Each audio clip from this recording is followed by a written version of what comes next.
പ്രിയപ്പെട്ട പ്രവാസി സുഹൃത്തുക്കളെ, മറ്റൊരാളെ വിഷമിപ്പിക്കണ്ട എന്ന് കരുതി നിങ്ങൾക്ക് ചെയ്യാൻ ഇഷ്ടമില്ലാത്ത കാര്യങ്ങൾക്ക് ഞാൻ ചെയ്യാം എന്ന് നിങ്ങൾ തലയാട്ടാറുണ്ടോ? എങ്കിൽ നിങ്ങൾ മറ്റുള്ളവരുടെ സന്തോഷത്തിന് വേണ്ടി നിങ്ങളുടെ സമാധാനം പണയം വെക്കുകയാണ്. മറ്റുള്ളവരെ സഹായിക്കുന്നത് നല്ല കാര്യമാണ്, എന്നാൽ അതിനൊരു അതിര് വേണം. പലപ്പോഴും നോ എന്ന് പറയാൻ മടിച്ച് നമ്മൾ നമ്മുടെ സമയവും ഊർജവും പണവും അനാവശ്യമായി പാഴാക്കാറുണ്ട്. സഹപ്രവർത്തകൻ അയാളുടെ ജോലി നമ്മുടെ തലയിൽ കെട്ടിവെച്ച് തരുമ്പോൾ, സുഹൃത്തുക്കൾ എപ്പോഴും കടം ചോദിക്കുമ്പോൾ, ബന്ധുക്കൾ അനാവശ്യ കാര്യങ്ങളിൽ ഇടപെടാൻ നമ്മളെ വിളിക്കുമ്പോൾ നമ്മൾ നോ പറയാൻ ഭയക്കും. കാരണം അവർ നമ്മളെക്കുറിച്ച് എന്ത് വിചാരിക്കും, ബന്ധം വഷളാകുമോ എന്നൊക്കെയാണ് നമ്മുടെ പേടി. ഇതിന്റെ ഫലമോ നമ്മുടെ സ്വന്തം ജോലി ചെയ്യാൻ നമുക്ക് സമയം കിട്ടാതെ വരികയും സാമ്പത്തികമായി ബുദ്ധിമുട്ടുകയും മാനസിക സമ്മർദ്ദം കൂടുകയും ചെയ്യും. ശരിയല്ലേ?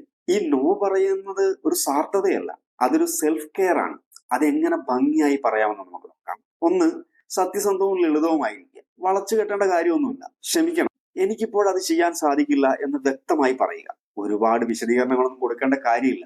രണ്ട്, ഒരു ബദൽ നിർദ്ദേശിക്കുക എന്നുള്ളതാണ്. നിങ്ങൾക്ക് ചെയ്യാൻ സാധിക്കുമെങ്കിൽ മാത്രം എസ് പറയുക. അല്ലെങ്കിൽ ഇന്ന് എനിക്ക് വരാൻ പറ്റില്ല, അടുത്ത ആഴ്ച ഞാൻ ഫ്രീ ആണ്, അപ്പൊ നോക്കിയാലോ എന്നൊരു ആൾട്ടർനേറ്റീവ് ഓപ്ഷൻ കൊടുക്കുക. മൂന്ന്, നിങ്ങളുടെ മുൻഗണനകൾ തിരിച്ചറിയുക. നിങ്ങളുടെ സമയത്തിനും ഊർജത്തിനും വിലയുണ്ട്. നിങ്ങളുടെ ലക്ഷ്യങ്ങൾക്കും ആരോഗ്യത്തിനും പ്രാധാന്യം നൽകാത്ത കാര്യങ്ങളോട് നോ എന്ന് പറയാൻ പഠിക്കും. നിങ്ങൾ നിങ്ങളെ ബഹുമാനിക്കുമ്പോൾ മറ്റുള്ളവർ നിങ്ങളെയും ബഹുമാനിച്ചു തുടങ്ങും. ആദ്യം ഇത് കുറച്ച് ബുദ്ധിമുട്ടൊക്കെ ആണെങ്കിലും ദീർഘകാല അടിസ്ഥാനത്തിൽ നിങ്ങളുടെ ബന്ധങ്ങളെ കൂടുതൽ ശക്തമാക്കുകയുള്ളൂ. ഓർക്കുക, നിങ്ങൾ മറ്റൊരാളുടെ ആവശ്യങ്ങളോട് നോ എന്ന് പറയുമ്പോൾ നിങ്ങൾ നിങ്ങളുടെ സ്വന്തം ആവശ്യങ്ങളോട് യെസ് പറയുകയാണ്. നിങ്ങൾക്ക് നിങ്ങളുടെ ജീവിതത്തിൽ നോ പറയാൻ ഏറ്റവും അധികം ബുദ്ധിമുട്ടുള്ള സാഹചര്യം ഏതാണ്? താഴെ കമന്റ് ചെയ്യുക. പ്രവാസികളായ നമ്മൾ പലപ്പോഴും പുതിയ സാഹചര്യങ്ങളോടും സംസ്കാരങ്ങളോടുമാണ് യെസ് പറയേണ്ടി വരുന്നത്.